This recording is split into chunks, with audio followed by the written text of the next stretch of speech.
ആലപ്പുഴ കലവൂരിൽ സുഭദ്ര എന്ന സ്ത്രീയെ കൊന്നുകുഴിച്ചുകൂടിയ കേസിൽ സുഭദ്രയുടെ സ്വർണ്ണാഭരണങ്ങൾ പ്രതികൾ കൊച്ചി തോപ്പുംപടിയിലും വിറ്റതായി കണ്ടെത്തൽ.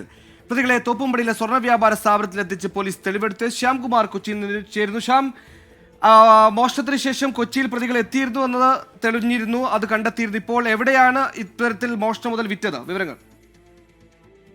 സുഹേലിലെ സുഭദ്ര കൊലപാതക കേസിൽ കൊലപ്പെടുത്തിയ ശേഷം കവർന്ന സ്വർണ്ണാഭരണങ്ങളിൽ സുഭദ്രയുടെ കമ്മലാണ് പ്രതികൾ തോപ്പുംപടിയിലെ ജ്വല്ലറിയിലെത്തി വിൽപ്പന നടത്തിയിരുന്നത്. അതാണ് ഇന്ന് പ്രതികളുമായി തോപ്പുംപടിയിലെത്തിയ ആലപ്പുഴ മണ്ണഞ്ചേരി പോലീസ് സംഘം കണ്ടെടുക്കുകയും ചെയ്തത്. 2 മണിക്കൂറോളമാണ് തെളിവെടുപ്പ് നീണ്ടത്. തോപ്പുംപടിയിൽ നടത്തിയ തെളിവെടുപ്പിൽ പ്രതികൾ ജ്വല്ലറിയിൽ വിറ്റ കമ്മൽ കണ്ടെടുത്തു. ആ കമ്മൽ അവിടെ വിറ്റ ശേഷം പകരം കമ്മൽ വാങ്ങുകയും പണം ബാക്കിയുണ്ടായിരുന്നത് വാങ്ങിക്കൊണ്ടാണ് പ്രതികൾ അവിടെ നിന്ന് ഉടുപ്പിയിലേക്ക് രക്ഷപ്പെട്ടത്.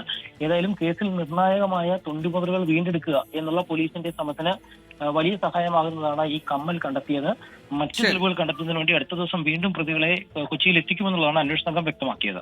സ്വർണം കവരാനായിരുന്നു സുഭദ്ര എന്ന സ്ത്രീയെ ദമ്പതികളായ പ്രതികൾ കൊന്ന് കുഴിച്ചു മൂടിയത്. ഇതിൽ ഉടുപ്പിയിലും കൊച്ചിയിലുമായാണ് സ്വർണം വിറ്റിരുന്നത്. ഇതിൽ കൊച്ചിയിൽ വിറ്റ സ്വർണം ഇപ്പോൾ തെളിവെടുപ്പിനിടെ പോലീസ് കണ്ടെത്തിയിരിക്കുന്നു.